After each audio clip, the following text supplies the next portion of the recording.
Welcome to Nightmare Vault. The untold masterpiece. A world of true horror tale.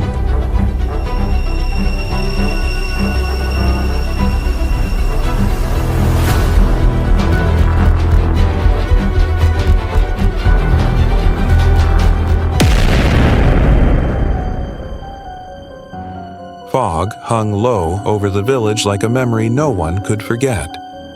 It wasn't the kind of mist that danced and lifted with the morning sun. It clung to the stones, the rooftops, the wooden shutters nailed shut years ago. People said time had stopped after the war, but in truth it had only slowed, like a clock whose gears were rusted by sorrow. The cobblestone streets wound like old veins, leading to crooked houses where curtains were always drawn and doors creaked open only for names well known. Children didn't play loudly, they didn't play at all. They walked like whispers, and even their laughter sounded like a prayer. Elders sat on doorsteps not to greet but to guard, and when they spoke it was never in full sentences, only warnings wrapped in riddles. The trees remember. Don't follow the dog after sundown. Some doors open inward, but won't close the same. But most of all, they avoided the forest, thick with birch and shadow, where the air turned cold even in spring. No one walked there, not anymore. At the heart of the village stood the chapel. It rose like a broken tooth in a quiet mouth, chipped, sharp, and useless. The bell tower was tilted, its cross crooked, and its stained glass long shattered. No chimes had echoed from it in over a decade, yet somehow its silence was louder than its voice had ever been. People glanced at it only in passing. Children were told it was cursed. The elders did not argue. They only looked down. They remembered when it had been the soul of the village, weddings, baptisms, holy days. Now it was a ghost, and everyone treated it like one. It reminded them of sins no one confessed. Lucien was not like the others. He was 14, slight and sun-browned, with hands always smelling of yeast from his father's bakery. But his mind was hungry in ways bread could never feed. He read by candlelight long after curfew and scribbled questions into margins. He listened when others hushed. He watched when others turned away. So, when he saw her, standing barefoot, on the steps of the chapel, he didn't look away. She was thin as smoke, pale as a winter sky, and her hair hung like wet silk down her back. But it was her eyes that froze him. Open, still, wide, unblinking. Her gaze did not search, it declared. It told you, I see you, even if she never spoke a word. No one approached her. They crossed streets, clutched their rosaries, shut their windows early. But Lucien stayed, heart racing. That night, Grandmother Margot grabbed his arm with a grip, stronger than her age allowed. That girl, she whispered, she doesn't blink because she's seen too much. Eyes like that don't forget. They carry stories too heavy for words. She pulled him close, her voice sharp with memory. Long ago they spoke of children like her, marked by truth, cursed to stand where others fell silent. Her voice cracked. Some truths, boy. They stare back. And then there was Father Dierks. The priest who once blessed newborns with joy now walked like a man dragging invisible chains. His robes hung loose, his eyes sunken, and whenever he passed the girl, he crossed himself twice and looked at the ground. He didn't speak of her, but something in his silence screamed. He hadn't stepped into the chapel in years, and now it was as if the air around her repelled him. Lucien couldn't help himself. He left offerings at her feet each morning. Fresh, bread, carved animals he whittled at night, even a single red flower. Each gift vanished before dawn. She never moved, never spoke, never blinked. Yet every morning, she was there. And every night, the village changed a little more. Candles flickered for no reason. Dogs refused to pass the square. Dreams turned strange and filled with eyes, dozens of them, open and watching. The villagers began to whisper again, just like during the war, and no one dared ask the girl to leave. Over time, even Lucian noticed the symbols taking shape. The girl wasn't just a stranger, she was a vessel, a warning. Her presence didn't grow louder, but heavier, like a secret pressing on the chest. Her unblinking eyes held every sin the village had tried to bury. The chapel behind her, once sacred, now served as a mirror of their guilt. A place once filled, with light now reflected only silence. In her stillness was a truth none could deny, that some wrongs live on until they're seen, and some justice waits, without blinking, for the day it's finally named. The milk turned sour even before dawn. No reason, no heat, no explanation. The cows gave it warm and rich, but by the time it touched the pails, it reeked like something dead. Birds fell from the sky, one after another, silent, feathers still bright, necks twisted toward nothing. Shadows stretched longer than they should have at noon, sliding across walls where no one stood. The villagers whispered at first, behind, closed shutters and drawn curtains, but fear doesn't stay quiet for long. And when the blacksmith's little girl vanished while playing near the marsh, her doll left on the reeds, soaked in mud, the whispers turned into dread. "It's the girl," someone muttered. "The pale one." Others nodded. Some crossed themselves. "She's not human," the baker's wife hissed. "She's a revenant, sent back to make us pay." And so the village that once spoke in cheerful bells and market laughter now crackled with suspicion and panic. Lucien heard it all, every murmur, every rumor that twisted through the alleys like a winter wind. But still, he watched her. The girl who stood unmoving by the chapel steps, who never blinked, never flinched. Something in him refused to look away. One night, when the fog rolled in like a veil and the village sank into uneasy slumber, Lucien slipped through the back door. His breath clouded the air as he followed her. She walked, or floated, it was hard to tell, through the square and into the mist, past the trees and toward the marsh. Her feet didn't leave marks. No mud clung to her skin. And yet he followed, heart pounding, feet soaked, unsure if he was brave or foolish. She stopped near an old stone well, half swallowed by the earth and vines, as if the world itself had tried to forget it. The air was heavy with something ancient. Lucien stepped closer, and a chill ran through his bones. He could feel it. Something buried. Something wrong. He didn't get to touch the stones. A hand yanked him back with a force that stunned him. "You foolish boy." Grandmother Margot's voice cut the silence like a knife. She dragged him away, her hands shaking. Back in the flickering firelight of her kitchen, she spoke. Eyes clouded not with age, but with memory. Her name was Eliane, she said, voice low and tight. "Long before you were born, before even I had gray in my hair, she lived here. A woman accused without proof by men with power and robes, of theft, of curses, of seeing too much. The priest and nobles," Margot said bitterly, "they needed someone to blame. And she was beautiful and alone. They buried her beneath the chapel, alive, and sealed it in silence. We were told it was justice," she whispered, "but it was fear, cowardice." Her eyes met Lucian's. "And now that silence wants to be broken." Lucien didn't sleep that night. At first light, he ran to the chapel. It groaned with age, its pews broken, its crosses faded. Father Dirks stood near the altar, eyes sunk with weight. "Why?" Lucien demanded. "Why didn't you stop them?" The priest's hands trembled. "I was young. I had taken vows. I was afraid." His voice cracked. "I saw her. They lowered her into the stone. I did nothing." He sank to his knees like a penitent begging at an empty confessional.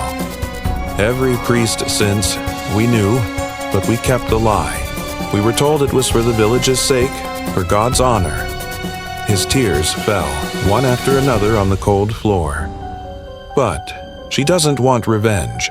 She wants to be seen, to be remembered. The village didn't take the truth kindly. It never does. Some wanted to burn the chapel, to dig up the past and salt the earth. Cleanse it, they cried. Sanctify it. Others, older, wiser, fell into silence, afraid of divine wrath, if they disturbed the bones of the wronged. Meetings turned into shouts. Neighbors turned their backs. The blacksmith blamed the priest. The innkeeper blamed the nobility. Margot wept. The past had broken through the surface like a splinter in the skin, and no one knew how to heal it. Lucien, meanwhile, kept visiting the girl. He left her petals, prayers, and poems he wrote in secret. She never moved, but sometimes, he thought, he saw a flicker of something behind her eyes, like peace trying to bloom. The deeper truth settled over Lucien like a heavy cloak. He saw now that silence wasn't just forgetting. It was choosing to let lies rot without light. That fear, passed down through the years, had become a ritual. That guilt, even when buried, breathes in the walls of churches and homes. The girl's eyes, forever wide and watchful, were not to frighten. They were to remind that no justice comes without memory, no forgiveness without truth. Lucien felt the burden shift on his small shoulders, but he didn't break. He stayed kind, even when the village grew cruel. He listened, even when others yelled, and as he walked through the mist, with the girl's stillness behind him and the chapel's shadow ahead, he knew what must come. Not fire, not exile, but light, and names spoken aloud once more. That was where stories ended and healing began.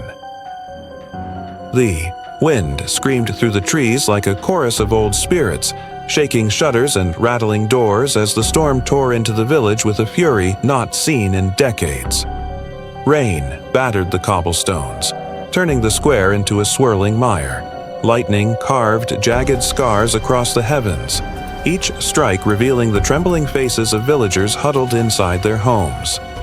The chapel's bell tower, proud and ancient, groaned as a bolt of lightning cracked against it, splitting the weathered cross at its peak. A deep rumble followed not just from the thunder but from within the earth itself. And then she appeared.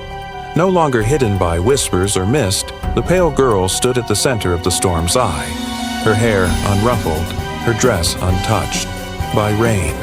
Her wide eyes glowed like candle flames in the chaos, and all who saw her felt the weight of their ancestors pressing on their chests. Inside the chapel, Father Dirks fell to his knees at the altar, soaked and shaking. The wind pushed open the chapel doors as if summoned by judgment itself. His voice, long stifled by duty and fear, cracked like old wood. Her name was Eliane, he cried, his eyes searching the crowd gathering behind him. She was no witch, only a girl. We failed her. The villagers stood frozen, the storm still roaring outside. Candles flickered wildly on the altar, casting shadows that danced like memories. The girl's gaze, unmoving, fixed upon Lucien with a sorrow deeper than death. Though the priest wept, it was not his confession she sought. Lucien stepped forward, heart pounding like war drums in his chest. He couldn't move his eyes from hers. In a heartbeat, the world around him fell silent. His breath caught as a rush of emotion flooded him. Eliane's terror when the villagers surrounded her, the cold as she was lowered into the crypt, the silence that followed for decades. Her fear clung to him like damp linen, her pain etched into his soul. But it was not revenge she carried. It was a story no one had dared tell, a cry buried beneath stones and shame. Lucien understood at last that his path was not chosen. It was inherited, and it led him toward truth. Guided by lantern light and trembling resolve, Lucien and Father Dirks descended into the chapel's crypt. The door moaned on ancient hinges, releasing a breath of stale air and sorrow. Cobwebs clung to every surface, and there, in the cold silence, lay a small wooden casket. Its size startled Lucienne. It seemed too small for a crime so heavy. Beside the skeletal remains rested a fragile paper, yellowed and curled. With reverent hands, he unfolded it. "Please return my mother," it read in shaky, childlike scrawl. A daughter's plea, Eliane's plea, never answered. As Lucienne lifted the casket, the village above them fell silent, as though the land itself was listening.